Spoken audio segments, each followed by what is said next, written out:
物件都爱用茶，一定爱用茶较会芳啊。阮古早都安尼用啊，阮妈妈的手都安尼用啊。70多岁的刘秋香传承妈妈的好手艺，坚持用炉灶柴火炒油葱，50年如一日。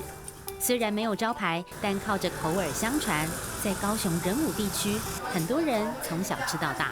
7、8岁就开始食，食到降时来，我已经今年57岁啊，伊这口味食落了吼，互人煮来发炎，哪食哪爱食。从小在美浓长大，跟着开面店的母亲学会一手客家菜。来到闽南人居多的高雄仁武，聪明的刘秋香将口味加以改良，用自己做的油葱酥炒香肉燥，独创另一种好滋味。大家拢爱食大面，爱大面就爱用安尼。你肉酥安尼不好出，我有经验过，我再用安尼，家己做生意，家己头脑爱小可变巧啊。请恁大家食看嘛。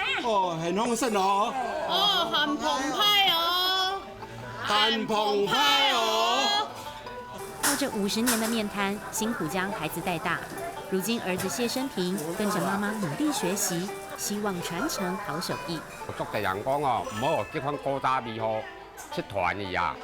我就安尼叫妈妈接落来安尼啊，互卖讲种古早味吼长去安尼啊。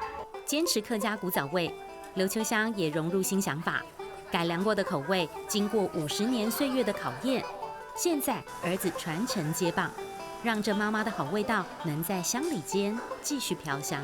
上课喽！很澎湃哦，很澎湃哦，很澎湃哦。